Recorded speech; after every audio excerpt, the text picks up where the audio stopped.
에레미야서 47장 제목은 하나님의 블레셋 심판이라는 말씀이 되겠습니다. 1절에 보면 바로가 가사를 치기 전에 블레셋 사람에게 대하여 선지자 에레미야에게 임한 여호와 말씀이라 이렇게 말씀을 하셨습니다. 그래서 블레셋 사람을 심판하시겠다는 하나님의 뜻입니다. 하나님께서는 인생들과 나라들을 심판하시는데 어떻게 심판하느냐? 첫째로 천재지변을 통하여 자연재해로 심판을 하십니다.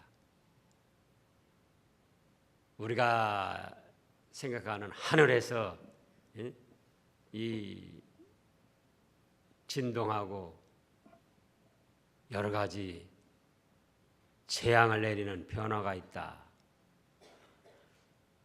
그런데 그것이 다 하나님께서 인간들과 세상 나라들을 심판하시는 한 방편이에요. 자연재해다. 폭설, 폭우, 이 한재, 또 풍재. 한재는 추운 거, 풍재는 바람, 또 태풍, 폭설, 폭우. 이런 모든 것이 하나님께서 인생들과 인간 나라들을 심판하시는 한 방편이에요.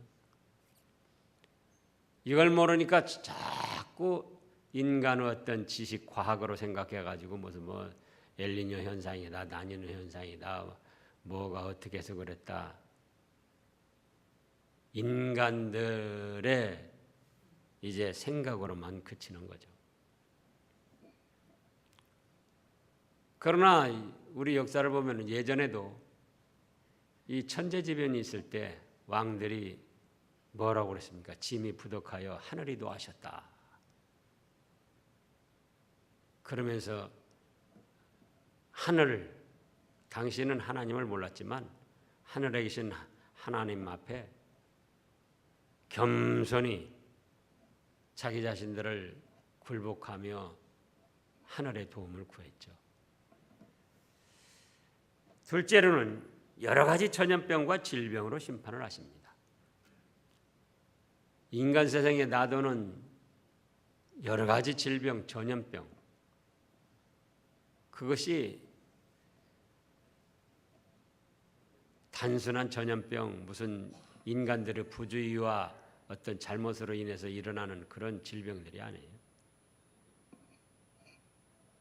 그런 것도 있지만은 하나님께서 인간들과 인간 나라들을 심판하시는 한 방편으로 전염병과 여러 가지 괴악한 질병을 내리시는 거예요. 셋째로는 인간 세력을 통하여 인간 세력을 심판하십니다. 어떤 인간과 어떤 나라를 심판하실 때 그보다 더 큰 인간 세력을 세워가지고 심판하시고 벌하시는 거예요. 개인들도 심판하실 때 그 사람보다 더 큰 개인 악한 사람을 세워가지고 심판하고 또 통치를 하십니다. 국가적으로도 민족적으로도 어떤 민족과 어떤 국가를 심판하실 때 그보다 더 큰 세력들을 통해서 인생들과 인간 나라를 심판하시는 거예요. 그래서 오늘 1절에 보면은 바로는 누굽니까? 바로는 이집트 왕의 이름이죠. 왕을 파로, 성경에는 바로라고 그랬는데 파라오. 이집트 왕이 가사는 어디냐? 블레셋의 큰 도시입니다. 그럼 블레셋은 또 누구냐? 거슬러 올라가면은 창세기 10장 6절과 13절, 14절을 보겠습니다. 창세기 10장 노아의 세 아들 중에 함이 있습니다. 셈과 함과 야벳이 있는데, 자, 노아가 술 먹고 벌거벗고 인사부성이 됐을 때 함은 그거를 드러내고 비웃었습니다. 그런데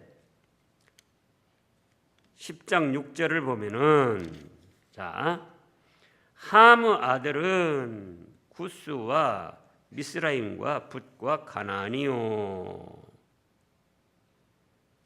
그래서 함의 아들들이 나옵니다. 구스, 미스라임, 붓과 가나안. 그런데 13절을 보면은 미스라임이 나옵니다. 미스라임은 함의 둘째, 두 번째 기록된 아들입니다.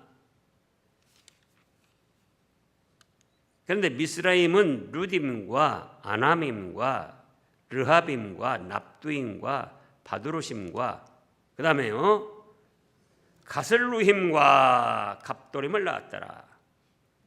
가슬루힘이 나오는데 가슬루힘에게서 무엇이 나왔더라? 블레셋이 나왔더라, 그거예요. 그러니까 팔레스타인, 오늘날은 팔레스타인이라고 하는데 블레셋은 함의 손자예요, 손자.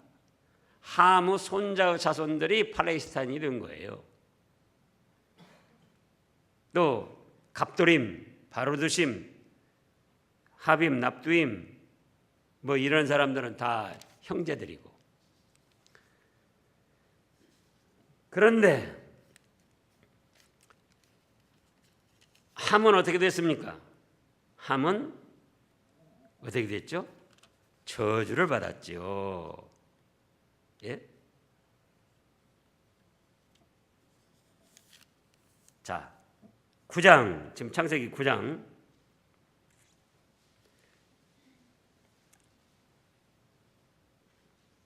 22절부터 보면은 가나안의 아버지 함이 그의 아버지의 하체를 보고 밖으로 나가서 그 두 형제에게 알림해 셈과 야벳이 옷을 가져다가 자기들을 어깨에 메고 뒷걸음쳐 들어가서 그들의 아버지의 하체를 덮었으며 그들의 알고를 들이키고 그들의 아버지의 하체를 보지 아니하였더라. 24절 노아가 술이 깨어 그 작은 아들이 자기에게 행한 일을 알고 이에 이르되 가나안은 저주를 받아 그의 형제의 종들이 종이 되기를 원하노라 하고 또 이르되 셈의 하나님 여호와를 찬송하리로다. 가나안은 셈의 종이 되고 하나님이 야벳을 창대하게 하사 셈의 장막에 거하게 하시고 가나안은 그의 종이 되게 하시기를 원하노라 하였더라. 그래서 자기 아버지의 술 먹은 실수를 그대로 드러내고 비방한 함과 함의 아들들은 저주를 받았습니다. 셈은 자기 아버지의 하체의 부끄러움을 다 감싸주고 덮어줬으므로 축복을 받았어요. 그래서 그 함의 손자가 누구였다? 블레셋, 팔레스타인이었다고 합니다. 그래가지고 이때부터 계속 셈의 자손들과 투쟁을 하였습니다. 하나님의 축복을 받은 셈의 자손들과 투쟁을 하면서 이제 이스라엘 백성들이 이집트에서 나와가지고 해방되어서 적과 꿀이는 가나안 땅에 들어갈 때 그것을 차지하고 있던 팔레스타인 사람들과 계속 싸움이 붙었던 거예요.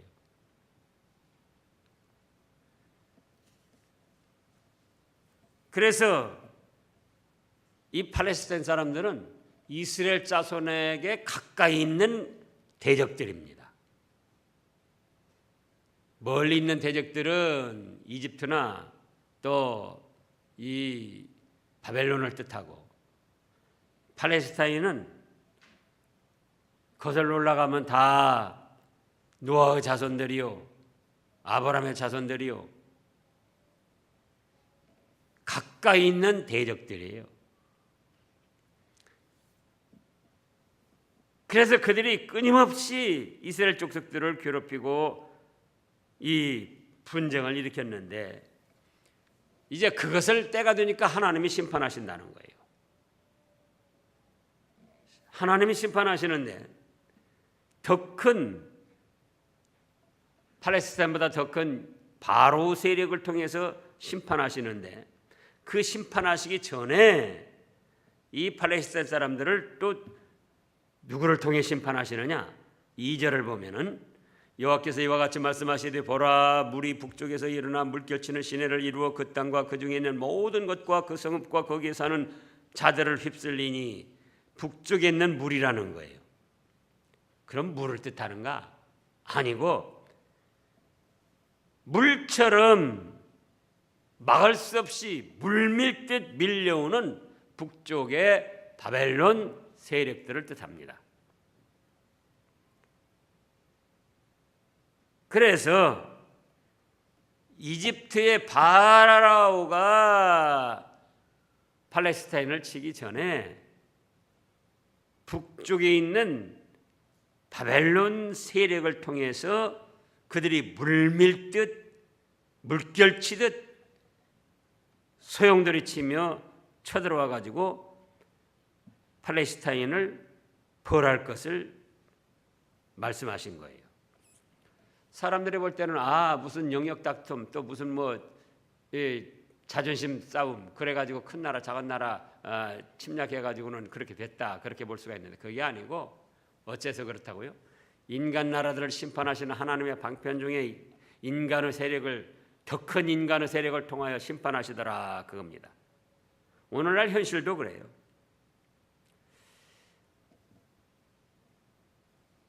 이제 인간 세력을 통하여 인간 세력을 심판하시는데 일본어로는 블레셋을 인간 세력을 통하여 심판하신다. 그래서 블레셋 팔레스타인은 바로 함의 손자의 세력들이요 이제 이집트와 바벨론을 통하여 심판하실 것을 지금 말씀하셨죠. 2번으로는 하나님의 심판을 벗어나도록 도울 자가 없다 그겁니다. 하나님의 심판이 임하지 않으니까 그렇지 일단 하나님의 심판이 시작되면은 거기서 벗어나거나 도울 자가 없어요. 지난 3일에도 그런 말씀이 있었는데 자 2절을 다시 보면 여호와께서 이와 같이 말씀하시되 보라 물이 북쪽에서 일어나 물결치는 시내를 이루어 그 땅과 그 중에 있는 모든 것과 그 성읍과 거기에 사는 자들을 휩쓸리니 사람들이 부르짖으며 그 땅 모든 주민이 울부짖으리라.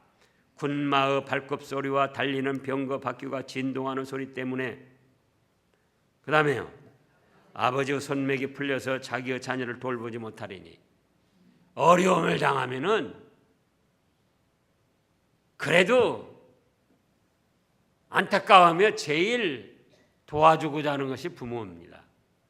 자녀들이 어려움을 당하면은 제일 안타까워하며 때로는 자기를 희생하면서까지 도와주고자 하는 그것이 부모의 마음이에요.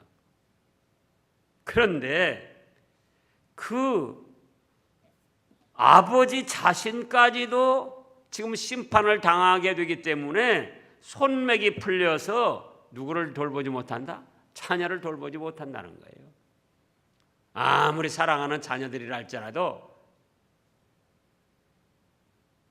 자녀 혼자가 당하든지 아버지가 당하든지 어머니가 당하든지 그러면은 안 당한 사람들이 도울 수도 있는데 하나님의 심판이 물결치듯 물밀듯 전부 내려오기 때문에 그 심판에서 벗어날 수도 없고 다 같이 당하는 심판이기 때문에 아버지라고 해서 아들, 딸을 도와줄 수 없다 그거예요. 어머니라고 해서 아들, 딸을 도와줄 수 없다 그겁니다. 손맥이 풀려가지고 자기 자녀를 돌보지 못한다. 또 마찬가지로 자녀라고 해서 자기 아버지, 어머니를 도울 수가 없어요.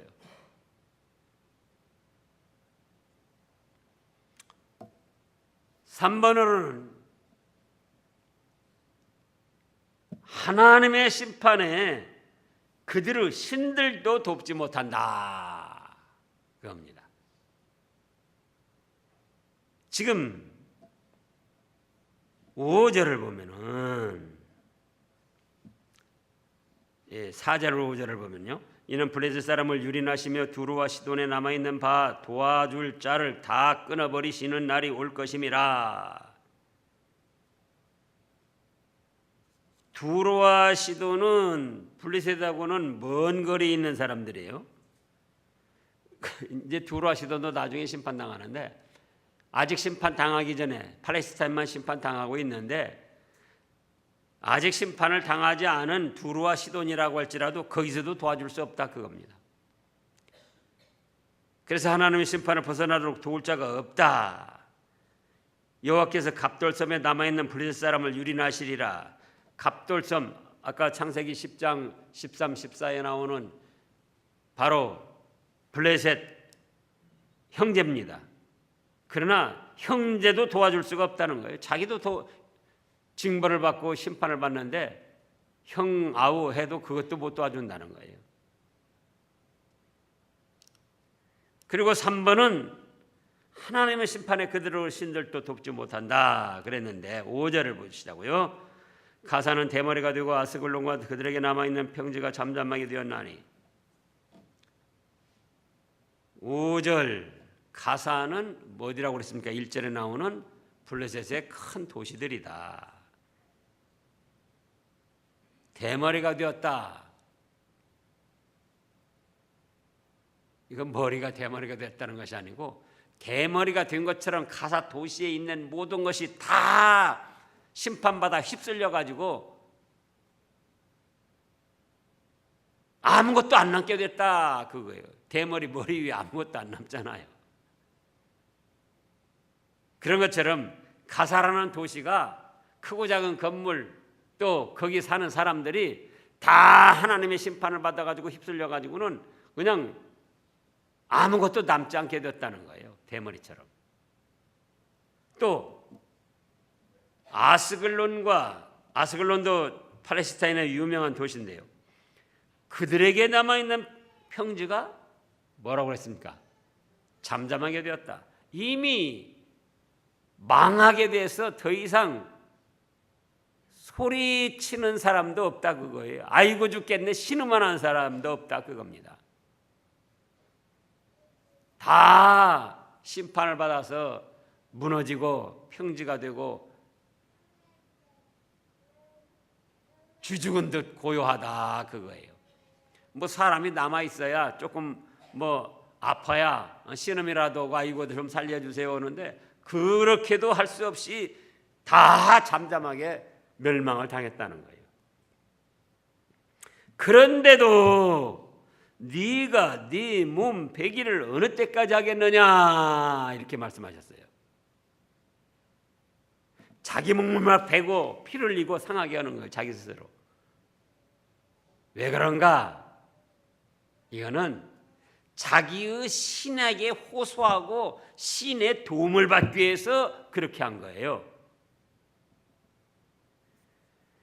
자, 잘 아는 대로 열왕기상 18장을 보겠습니다. 열왕기상 18장 거기에 갈멜살에서 엘리야와 아사랴 또 바알 850명 그 선제들과 어떤 신이 참신인가 싸우잖아요. 그런데 그 신을 분별하는데 어떻게 하냐?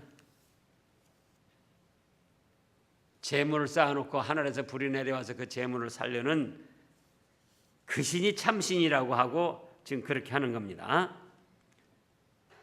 자, 18장 27절을 보면은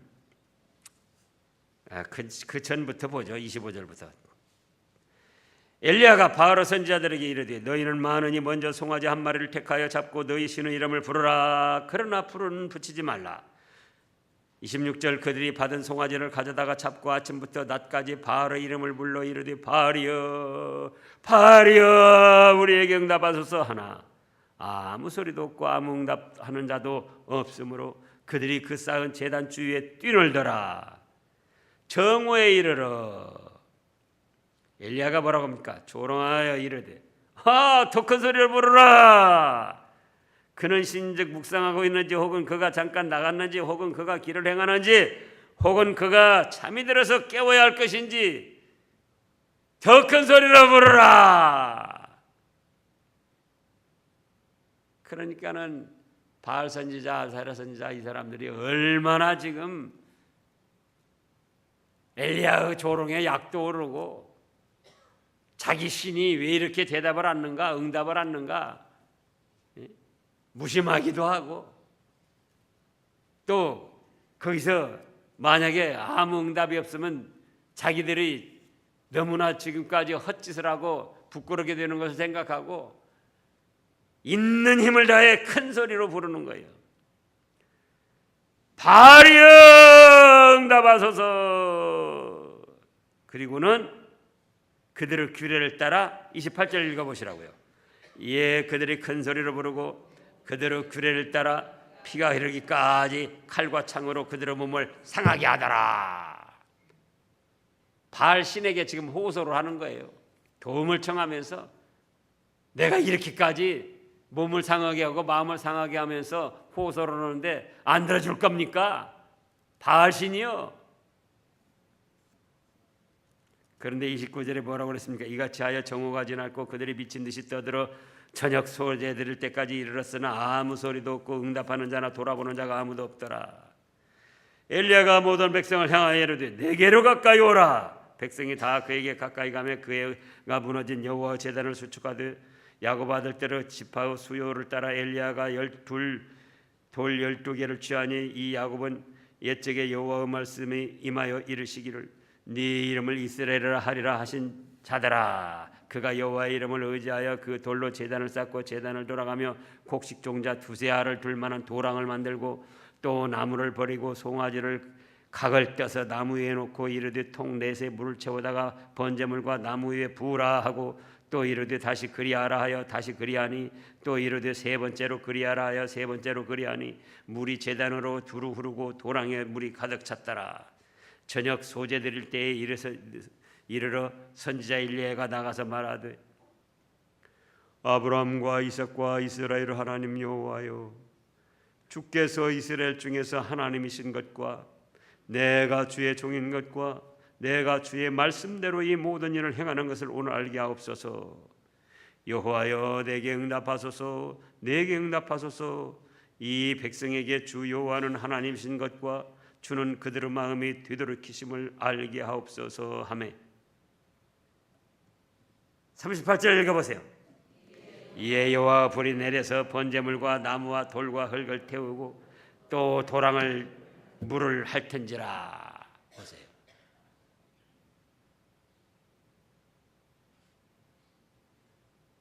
얼마 전에도 어떤 분이 오셔가지고 이 교회는 어떻게 방언 기도도 안 하고 통성 기도도 안 한다고, 이상하다고.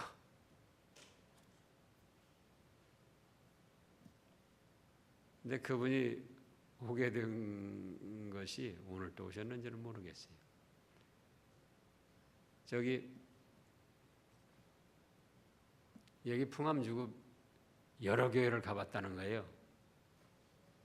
근데 수요일 예배를 다 안 드리고 다 문을 닫았다는 거예요. 교회 4개를 찾아갔는데 4개 교회가 다 문을 닫았다는 거예요.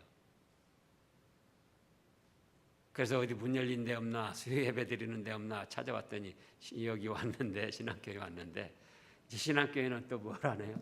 통성기도 큰 소리로 울부짖으며 기도하고 또 방언 기도하는 거 그런 걸 안 하니까는 자기는 그런 것이 전문인데 마음에 안 맞는다는 거예요. 그래서 이제 시간이 없어 조금 얘기해 주다 말았는데, 자 여기도 보라고요. 지금 바알 아세라 선지자들은 26절에도 아침부터 낮까지 바알의 이름을 불러 이르되 바알이여 우리에게 응답하소서. 또 정오에 이르러 엘리야가 조롱하니까 28절에 그들이 큰 소리로 부르고 그들의 규례를 따라서 피가 흐르기까지 칼과 창으로 그들의 몸을 상하게 하면서 울부짖습니다.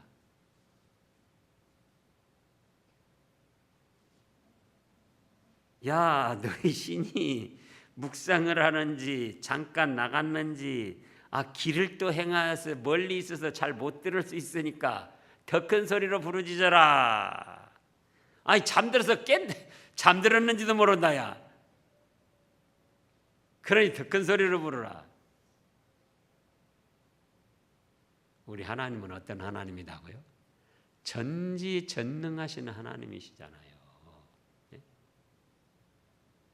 소리를 질러야만 아시는 하나님이 아니에요. 마태복음 6장에서는 뭐라고 그랬죠? 너희 구하기 전에 너희 있어야 할 것도 이미 아신다. 그러니 오랫도록 기도하지 말고 중언부언하지 말아라. 말을 많이 해야 들으실 줄 알고 이 말 저 말 많이 말하지 말아라. 마태복음 6장에서 그러셨잖아요. 그러면 우리 하나님이 받으심직한 간절한 소원 정성을 바치는 거예요. 부르짖으라니까 큰 소리로 부르짖으라는 그렇게 착각을 하는데, 제가 그날도 말씀했어요. 자, 사무엘상 1장에서 한나가 결혼한 지 20년이 됐는데 아들 딸 하나 없습니다. 둘째 부인 나는 아들 딸을 낳고 얼마나 그 큰 부인은 한나를 괴롭힙니까? 그래서 한나가 너무나도 원통해서 성전에 와서 기도하는데 옆에 앉아 있는 엘리 선지자가 들을 수 없이 입만 딸싹딸싹 하더라 그거예요. 그래가지고는 야, 네가 언제까지 독주에 취해가지고 그렇게 응얼응얼할래? 그러면서 야단을 쳤잖아요. 그러니까 당신의 여종을 악한 여자로 여기지 마옵소서. 나는 마음이 슬픈 자가 원통한 자라. 내 원통한 심정을 하나님 앞에 토한 것뿐입니다. 원통한 심정을 토한다고 해서 막 그냥 가슴을 쥐어 뜯으면서 무슨 큰 소리 치면서 그러는 게 아니에요. 옆에 있는 엘리 선지자가 들을 수 없이 입만 딸싹딸싹하게 했다 그거예요. 그래도 자기 마음을 쏟아바치며 자기 속에 있는 원통함을 하나님 앞에 쏟아바친 거예요. 근데 그 기도를 들어주셔가지고 하나님이 아들을 주셔서 그것이 바로 사무엘이잖아요. 또 시편 57편을 보겠습니다. 시편 57편. 시편에도 부르짖으라는 말씀이 여러 곳에 많이 나와요. 그런데 그것을 소리를 쳐서 부르짖으라는 뜻이 아니에요. 물론 소리쳐서 할 때도 있지요. 57편 1절부터 읽어보세요. 하나님께서 내게 은혜를 베푸소서. 내 영혼이 주께로 피하되 주의 날개 그늘 아래서 이 재앙들이 지나가기까지 피하리이다. 내가 지존하신 하나님께 부르짖으며 곧 나를 위하여 모든 것을 이루시는 하나님께로다. 자, 여기서도 다윗이 지존하신 하나님께 부르짖는다고 그랬습니다. 소리를 크게 쳐서 부르짖는다는 거예요. 근데 그게 아니에요. 자, 57편 그 57에 같이 그 제목에 있는 걸 보면은 다윗의 믹담시 인도자를 따라 알다셋에 맞춘 노래. 그 다음에 읽어보세요. 다윗이 사울을 피하여 굴에 있던 때에. 언제냐? 사울왕이 다윗이 너무나도 잘나고 뛰어났으니까 자기의 왕권에 대한 위협을 느끼고는 다윗을 시샘해가지고 죽이려고 얼마나 많은 공작을 했습니까? 그러다 안 되니까는 군사 3천을 동원해가지고 다윗을 추적합니다. 그래가지고 엔게디 황무지에서 다윗을 포위해서 들어가는데 다윗이 숨을 곳이 없으니까 이제 마침 동굴이 있어가지고 거기에 숨어드는 거예요. 근데 포위망을 젖배우다가 사울이 그 동굴에 와가지고 뭐라고 합니까? 너무나도 피곤하다. 그리고 동굴 점점 들어오는 거예요. 동굴은 이제 다른 데로 통할 데가 없이 거기 막혀 있잖아요. 그러니까 조금만 더 들어오면은 다윗이 꼼짝없이 잡히는 거예요. 그래서 하나님이여 내게 은혜를 베푸소서, 내게 은혜를 베푸소서, 내가 영원히 주께로 피하되 주의 날개 그늘 아래 이 재앙들이 지나기까지 피하렵니다. 내가 지존하신 하나님께 부르짖으며 곧 나를 위하여 모든 것을 이루시는 하나님께로다. 근데 이때 조금이라도 소리가 나왔으면 동굴은 어쩌죠? 작은 소리도 더 크게 울리는 거예요. 근데 여기서 부르짖었다고 해서 그렇게 말소리라도 냈겠느냐? 그게 마음속으로 쏟아바치며 부르짖었던 거예요. 마음속으로. 소리를 쳐서 부르짖은 것이 아니고, 만약에 조그만 소리가 났어도 크게 울려가지고 사울왕이 다윗이 이 굴에 있구나 하고 잡아 죽였을 거 아닙니까? 그러니까 성경 말씀을 문자 문맥적으로 해석을 해야 되지만은 전체적인 배경과 환경까지 살펴서, 나아가서는 또 역사적 환경까지 살펴서 그래서 해석을 해야지 단순히 나타난 문자 그대로 부르짖으라고 그랬다.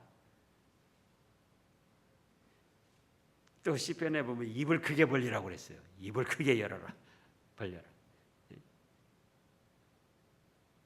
입 크게 벌려서 소리쳐서 복 받을 것 같으면 하마가 제일 복 받아요. 그러잖아요.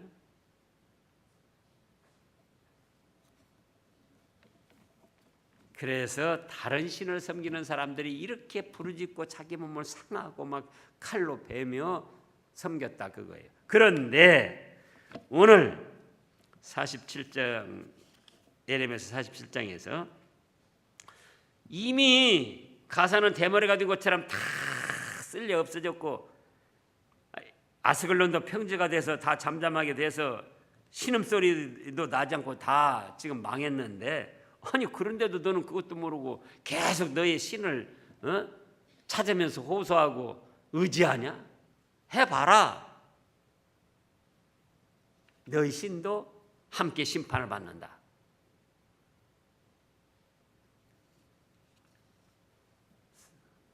(4번으로는) 하나님께서 정한 신대로 심판이 끝납니다. 6절 7절을 보면 오라 여호와 칼이여 네가 언제까지 쉬지 않겠느냐? 네 칼집에 들어가서 가만히 쉴지어다. 그 하나님의 심판이 너무나 무섭게 일어나니까 이제 좀 끝났으면, 칼집에 들어가서 좀 이 심판이 끝났으면, 형벌이 끝났으면. 그런데 7절에 여호와께서 이를 명하셨은즉 어떻게 잠잠하며 쉬겠느냐? 아스글론과 해변을 치리하여 그가 정하셨느니라 하니라.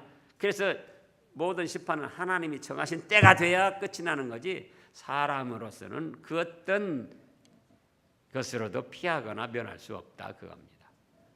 그런데 우리는 예수님을 믿기 위해서 심판에서 벗어나게 하시고 천국 복락의 시민권을 주셨습니다.